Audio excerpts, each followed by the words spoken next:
सध्या समस्त ग्रामस्थ युवा ग्रामस्थ यांनी गावातील एक प्रमुख मागण्यासाठी ते आंदोलन करत आहेत. त्यांची प्रमुख मागणी आहे अंदूर मुख्य प्रवेशद्वारावर ब्रिज खालील जे अनाधिकृत टपऱ्या आणि पार्किंग आहेत ते तात्काळ गावातील मोकाट डुकरांचा बंदोबस्त करणे आणि खंडोबा मंदिर परिसर स्वच्छता करणे आणि गावातील अवैध दारू विक्री बंद करण्याची त्यांची प्रमुख मागणी आहे. आणि त्यांच्या मागणीनुसार उड्डाणपुलाखालील बेकायदेशीर चारचाकी गाड्या पार्किंग हटविण्याबाबत आपण दर्शनी भागात बॅनर लावून त्या वाहन चालकाचे प्रबोधन करण्याचा प्रयत्न केलेला आहे. आणि त्यानंतर तिथल्या जे टपऱ्या आहेत त्याबाबत आपण हायवे अथॉरिटीला पत्र देऊन ते तात्काळ ते अतिक्रमण हटवण्याची मागणी संबंधिताला केलेली आहे.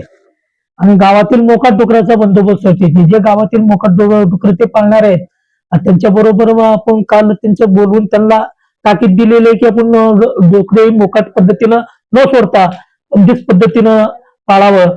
आणि त्याने तसं आपल्याला लेखी देऊन बंदिस्त पाळण्यासाठी 15 दिवसाची मुदत मागून घेतलेली आहे.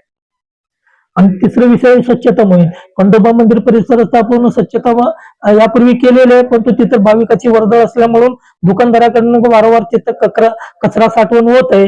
आपण दररोज ते कचरा उचलण्यासाठी घंटागाडीची सोय केलेली आहे आणि उर्वरित स्वच्छता करण्यासाठी आपण उद्या शुक्रवारपासून आपण नियोजन करत आहेत. आणि सध्याही आपण तिथं JCB द्वारे स्वच्छता चालू केलेली आहे. आणि चौथा जो विषय आहे तो अवैध दारू विक्री ते बंद करण्याबाबत आपण याबाबत त्यांचं निवेदन आल्यापासून पोलीस स्टेशनला आपण पत्रव्यवहार करून त्यांचा गावातील अवैध दारू विक्री बंद करण्याची मागणी केलेली आहे.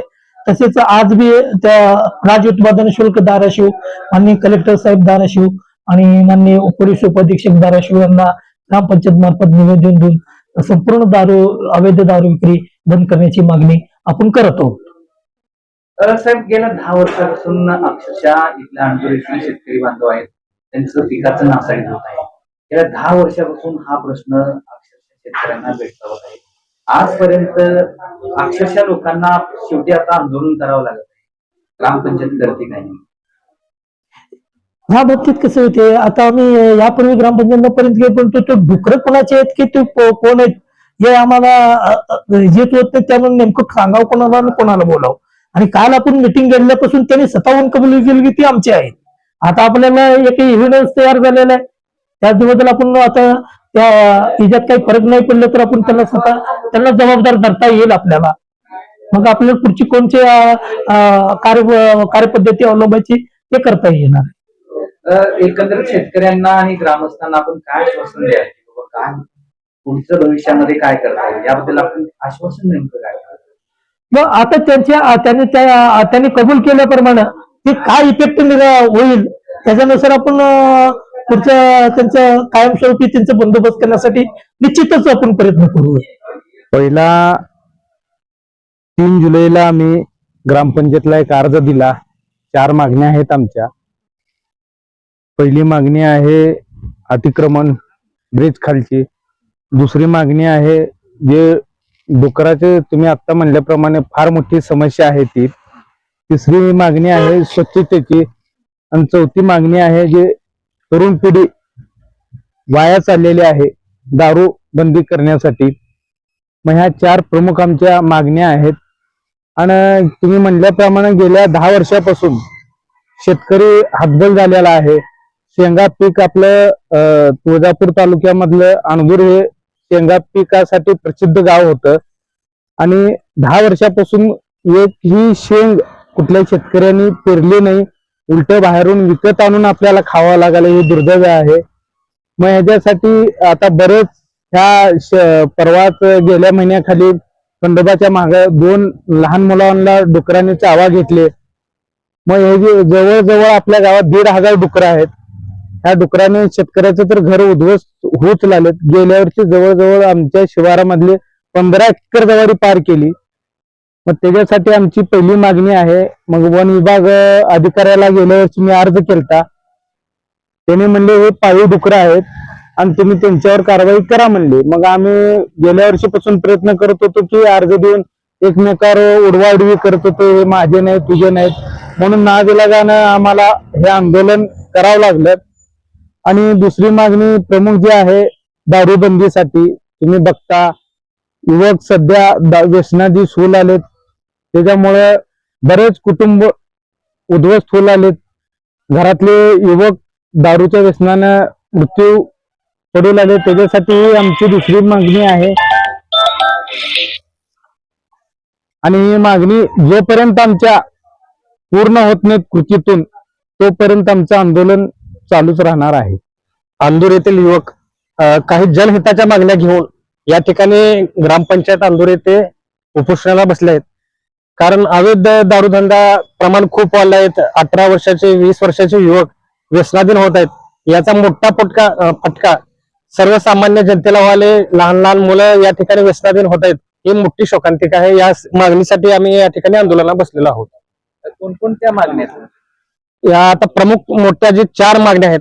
एक तर अतिक्रमण, मंदिर परिसरातील स्वच्छता आणि दारूबंदी, आणि त्याच सोबत जी चौथी मुख्य मागणी आहे ते शेतकऱ्यांना होणारी म्हणजे गावामध्ये डुकराचं प्रमाण वाढलेलं आहे, त्यामुळे शेतीचे नुकसान जास्त होते, ते थांबावे म्हणून या ठिकाणी आंदोलनाला थांबलो आहे.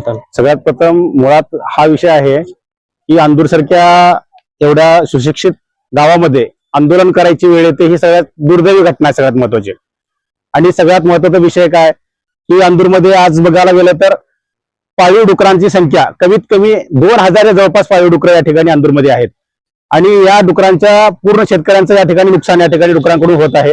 वारंवार ग्रामपंचायतला सांगूनही फक्त त्याच्यावर आपण काहीतरी पर्याय काढू, हा फक्तच या ठिकाणी सांगितलं गेलेलं आहे, पण मुळात त्यावर काय हात घातलेला नाहीये. दुसरा विषय आहे मंदिर परिसराचा.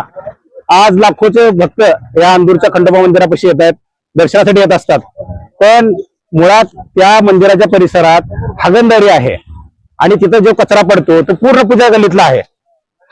ही शोकांतिका आहे, ही सगळी सत्य घटना आहे की जो परिसरात जो कचरा पडतो तो कचरा पूर्ण पूजा गल्लीतला आहे. वारंवार त्या पूजा गल्लीतल्या लोकांना सांगितलं गेलं तरी देखील ते लोक त्यात काहीच करत नाहीत.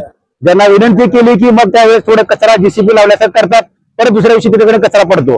पण हा मुळात कचरा बंद झाला पाहिजे, म्हणजे परिसर स्वच्छ राहिला पाहिजे. मुळात त्या रस्त्याला जिजाऊ इंग्लिश स्कूल असेल किंवा रविशंकर इंग्लिश स्कूल असेल किंवा जवाहर विद्यालयाचा परिसर असेल, आज पूर्ण परिसर त्या कचऱ्याच्या भोवताली असतो आणि तिथे जाताना रस्ता नसतो. अक्षर इतका कचरा त्या ठिकाणी टाकला जातो. हा मुळात मुद्दा विषय दुसरा आहे. आणि त्याचबरोबर विषय दारूबंदीचा विषय आहे. दारूबंदी सुद्धा आपल्या गावात आता सहज एकच शासनमान्य दारू विक्रेता आहे, पण आपल्या गावात कमीत कमी 35 दुकानं दारूचे अवैध दारू विकतात. 35 दुकान आहेत. मग यांना वारसा कोणाचा आहे, यांना कोणाचा श्रेय आहे, याचाही आपण विचार केला पाहिजे. त्या सगळ्या गोष्टीसाठी आपण या ठिकाणी आंदोलन केलेलं आहे आणि या आंदोलनाला आम्हाला प्रतिसाद बऱ्याच ठिकाणी गावकऱ्यांचा या ठिकाणी आम्हाला सपोर्ट मिळत आहे आणि यशस्वी या ठिकाणी आम्ही आंदोलन पूर्ण करू. आणि या सर्व मागण्या झाल्याशिवाय आम्ही इथून उठणार नाही. यामध्ये आमची पहिली मागणी हीच आहे की गावातील जे अवैधरित्या आणि शासनमान्य सुद्धा जे दारूचे दुकान आहेत ते गावच्या बाहेर घेऊन जावेत आणि अवैधरित्या जे आहेत ते तर पूर्णपणे बंदच करावेत. दुसरा आमचा महत्वाचा विषय की आम्ही ज्या ठिकाणी आंदोलनाला बसलो त्याच्या समोर जिल्हा परिषद शाळा आहे, तर तिथून 500 मीटरच्या अंतरावरती दारूचं दुकान आहे. आणि आत्ताच आपले राज्य उत्पादन शुल्काचे डॉक्टर तुकाराम मुंडे त्यांनी हे 500 मीटरच्या अंतरावरचे सर्व दारूचे जे दुकान आहेत किंवा एनर्जी ड्रिंक आहेत त्याच्यावरती बंदी आणलेली आहे. तर याची अंमलबजावणी कोण करणार, यासाठी सुद्धा हा विषय आहे. दुसरा विषय आहे की महाराष्ट्र आणि कर्नाटकचे जे आराध्य दैवत आहे श्री खंडोबाचं, तर त्या भागामध्ये प्रचंड अशी अस्वच्छता आहे. तिथं कचरा पडतो, तिथं मुतारीची व्यवस्था नाहीये, स्वच्छतागृह नाहीयेत, बाहेरच्या भाविकांना सुद्धा काही व्यवस्था नाहीये. हा एक अतिशय महत्वाचा विषय आम्ही या आंदोलनामध्ये घेतलेला. तिसरा जो विषय आहे तो जो नॅशनल हायवे आहे, तो आता गावाचा मुख्य ब्रिज आहे, त्या ब्रिजच्याच खाली खूप मोठ्या प्रमाणात टपऱ्या पडलेल्या आहेत. तिथंच वाहनाची पार्किंग होते. तर अशा वाहनांवरती पार्किंग मधून एकतर दंड त्याच्यावरती आकारावा व त्या ज्या टपऱ्या आहेत त्या टपऱ्यांवरती कारवाई व्हावी, असा आमचा तिसरा विषय आहे. आणि चौथा विषय जो शेतकऱ्यांसाठी अतिशय महत्वाचा आहे, अन्य जिल्ह्यातून अन्य तालुक्यातून जसं अक्कलकोट आणि सोलापूर आता आम्हाला समजते माहिती भेटते काही, तर या भागातून कमीत कमी एक 1,500 डुकरं आपल्या या सगळ्या गायरानामध्ये सोडण्यात आलेले आहेत. तर ह्या गायरानामध्ये सोडण्यात आलेले जे डुकरं आहेत ह्यांचा त्रास शेतकऱ्यांना होतो. त्याच्यामध्ये ऊस असेल, सोयाबीन असेल, भुईमुगाच्या शेंगा तर आता आमच्या भागामध्ये बंद झालेल्या आहेत. तर ह्या सगळ्या प्रमुख मागण्या घेऊन आम्ही हे आंदोलन उभा करतो. आणि हे जर आमच्या मागण्या मान्य नाही झाल्या तर आम्ही आता सोमवारपर्यंत अल्टिमेट ग्रामपंचायत प्रशासनाला दिलेली आहे. तर सोमवारपर्यंत जर मागण्या मान्य नाही झाल्या तर आम्ही ह्याच्यापेक्षा तीव्र आंदोलन, रास्ता रोको असेल किंवा गाव बंदचा असेल किंवा आम्हाला जिल्हाधिकाऱ्यासमोर सुद्धा मोर्चा काढावा लागला तरी आम्ही ह्या सगळ्या मागण्यासाठी आम्ही काही करायला तयार आहोत. आता जे राजू, संदीप हे तिघ चौजण जे बोलले तेच बोलायचं आहे मला, पण दुसरं वेगळं बोलायचं नाही. पण गावात असे प्रश्न आहेत, हजारो प्रश्न आहेत. आम्हाला 1000 प्रश्नापेक्षा ही 4 प्रश्न पहिले मुद्द्याचे सोडावेत. बाकीच्या गोष्टी आणि ते काय ग्रामसेवक असेल, सरपंच असतील, चालू विषय ते नाही बोलतील. आपलं गाव हे आलुरे गुरुजीच्या नावाने ओळखलं जातो. अंदूरमध्ये आलुरे गुरुजी म्हणलं तर ह्या गोष्टी पहिले होत्या का? आज काय कंडिशन आहे गावची त्याच्यावर कोण बोलायला तयार नाही. त्याच्यामुळे आम्ही युवा सगळे पोरं एकत्र येऊन ही समस्या सोडण्याच्या प्रयत्नात आहे.